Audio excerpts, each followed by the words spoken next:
So, you think being a dragon is cool? Let me ruin that fantasy real quick. I was born on an island where the dirt is hot, the air stinks of blood, and literally everyone around me wants me dead, including my own mom. Yeah, welcome to life as a Komodo dragon hatchling, where your first breath is also a death sentence. You see, my mother didn't lay eggs out of love. She buried us in a pit and pieced out. No warm cuddles, no protective instinct, just a figure it out loser attitude. And it gets worse, because the moment I hatch, I'm not greeted by siblings. I'm surrounded by potential cannibals. The first thing I saw after breaking out of my eggshell was another baby dragon chewing on what was probably our brother. And that's when I knew I needed to run. No time to stretch, no cute baby moment, just sprint or be lunch. You think hatchling life is about finding food? Nah, it's about not becoming it. Instinct kicked in hard. I scrambled up the nearest tree like my tail was on fire. Because here's the catch. Baby Komodos, we taste like protein bars to the grown-ups. Even our own dad wouldn't hesitate to turn us into a mid-morning snack. And mom? She's probably out there somewhere, eating one of my siblings. Family bonding, dragon style. Up in the tree, I got my first glimpse of the monsters I was somehow related to. Massive, armored lizards dragging their bellies across the forest floor, flicking their tongues like they're scanning for fear. And they were. Komodo adults don't just eat meat, they hunt trauma. And nothing's more helpless than a baby version of themselves. We're not raised, we're not protected. We're born, dodging predators, climbing trees, and praying gravity doesn't betray us. And all this? It's just the warm-up. Because even if I survive the first few months, growing up means coming down, and eventually joining the same death race that nearly wiped me out. If you've made it this far, and your jaw's still attached, you're tougher than most hatchlings. Hit that subscribe button and ring the bell so you don't miss the next time nature ruins someone's childhood. Days turned into weeks, and I learned how to live like a fugitive. Every shadow could be a snake, a raptor, or worse, my uncle. I ate bugs, lizards, and whatever didn't bite back first. Every meal was a gamble. Sometimes it bit, sometimes it stung, sometimes it tried to strangle me.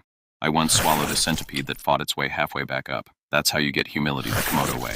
But while I was perfecting my tree-dwelling ninja lifestyle, something was changing inside me. Bones got denser, muscles tougher, and most importantly, I stopped looking delicious. Apparently, the secret to not getting eaten is being old enough to start doing the eating. Funny how that works. Eventually, gravity won. Not metaphorically, I literally fell out of the tree. It wasn't graceful. I hit the dirt, legs splayed, tail twitching like a broken whip. And just like that, childhood ended. I was now ground-level prey in a world where everything either runs, bites, or bleeds. The first few days on the forest floor, pure paranoia. Every rustle could mean death. I didn't sleep. I passed out in panic naps. But slowly I began to feel different, stronger, hungrier. My claws weren't just for climbing anymore, and my bite, oh yeah, it was cooking something nasty. See, we Komodos don't kill fast. Our mouths are petri dishes of doom, venom, bacteria, and enough funk to make even the healthiest buffalo rethink its life choices. But I wasn't hunting buffalo yet. Nah, my first kill was a baby monkey. Sorry, not sorry. That first kill changed everything. The rush? Unreal. The monkey didn't stand a chance. I bit, it screamed, and then ran. I just watched, because I knew what was coming. 20 minutes later, it was wobbling, shaking, then collapsed. That's the Komodo way. We don't chase. We curse you with a bite and let the venom do the slow, ugly work. From then on, the jungle started to feel less like a death trap and more like a buffet. I wasn't a guest anymore. I was becoming the chef. Bigger prey, bigger bites, less running, more waiting. Because Komodo hunting isn't about speed or finesse. It's about patience, rot, and silent confidence. And here's the twisted part. The stronger I got, the more I started to understand why adults eat their young. Not because they're evil, because they're efficient. Fewer mouths, more meat. Evolution's cold logic wrapped in scales and bloodlust. By the time I hit my first birthday, not that anyone celebrates that here, I was nearly 5 feet long and radiating don't mess with me energy. Birds stopped taunting me. Snakes gave me space. Even the monkeys who once chattered above now fell silent when I slithered below. But life as a Komodo dragon isn't just about becoming a killer. It's about surviving the island's twisted hierarchy. See, even as a young adult, I wasn't safe from bigger males. Territorial, aggressive, and built like prehistoric tanks. They don't fight. They obliterate. Mating season? It's not romance. It's WWE with claws and blood. I saw a male get his leg nearly torn off in a dominance fight. He limped off, half dead, only to be eaten by a group of juveniles 2 days later. That's what we call recycling in Komodo culture. Nothing is wasted, especially failure. At this point, food wasn't the problem. It was other Komodos. The closer you get to adulthood, the more the rules change. You're not just hunting deer. You're avoiding being hunted by your own kind. I once watched an older male bite into a juvenile's tail just because he crossed into his patch of shade. And then there's mating season. The Great Komodo Hunger Games. Males stack on top of each other, wrestling, clawing, trying to pin down a female like a twisted pile of angry logs. I tried once, got tail slapped into a tree and spent the next 2 days pretending I was a fern. Oh, and the females? Yeah, let's talk about them next. Because if you think being a male Komodo is hard, try being a mother in this species. Female Komodo dragons are the definition of tough love. First off, they have to build a nest, usually in a termite mound, because nothing says cozy like a pile of dirt crawling with bugs. They lay up to 30 eggs, bury them deep, and then guard the nest like a dragon guarding treasure. No food, no sleep, just aggression. But here's the kicker. They protect those eggs not just from predators, but from other Komodos, including their future hatchlings. Because once those eggs hatch, Mama doesn't do cuddles. She disappears, vanishes into the jungle like, good luck, losers. And remember what I said earlier? Yeah, we eat each other. So those newborns have to climb trees within minutes of hatching or become part of the food chain, immediately. No bonding, no lullabies, just, welcome to the world. Run. Surviving as a Komodo hatchling is like spawning into a video game on nightmare difficulty. You're born, you dig your way out of a boiling termite mound, and the very first thing you see is a world that wants to kill you, including your siblings. It's like a baby shower hosted by predators. Those of us who made it to the trees were lucky.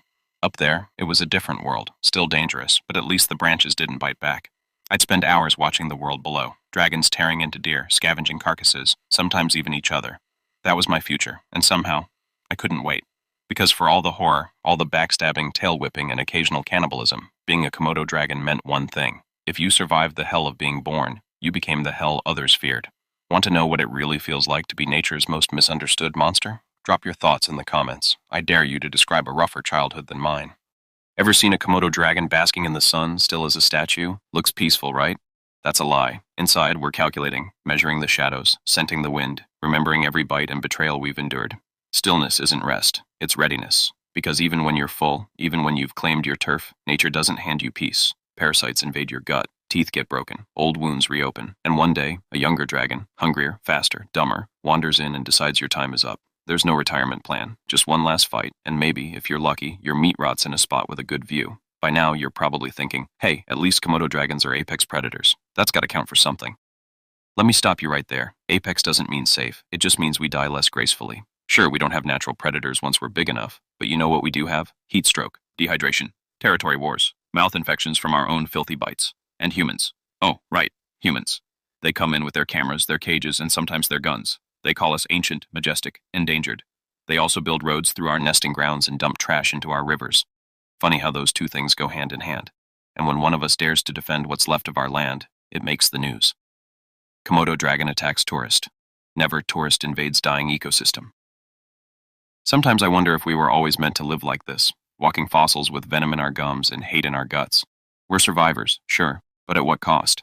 There's no comfort in being king when the crown is made of scars and the throne is a sun-baked rock surrounded by corpses. Some you made, others that just happened to die near you.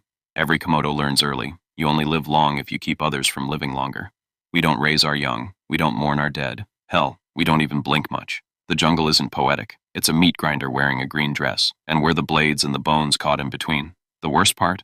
You start to forget what it was like to feel anything other than suspicion and hunger. You forget the faces of your siblings, because you ran from them, or because you ate them. You forget the way the wind felt before it carried the scent of blood. And one day, when your legs ache from hauling your weight through cracked soil, when the carrion you're tracking dies too far ahead, when your jaw doesn't close quite right because of an old fight, you'll stop, just long enough to realize you're not surviving anymore. You're just not dead yet. But don't worry, the jungle will catch up. It always does. And just when you think you've mastered it, this savage game of power and patience, the jungle reminds you who really holds the leash. A younger male, faster, stronger, with teeth still white and ambition still burning, shows up. Maybe he's your cousin, maybe your own son. Doesn't matter. One bite, one snap of bone, and you're no longer king, just another rotting story in the dirt. Because being a Komodo dragon isn't about living. It's about not dying. Yet. There's no glory here, no legends, just heat, hunger, and the haunting knowledge that survival is just a slow race toward rot. Now tell me, what do you think is worse, being born a monster or slowly becoming one? Drop your answer in the comments. Let's see who dares to reply.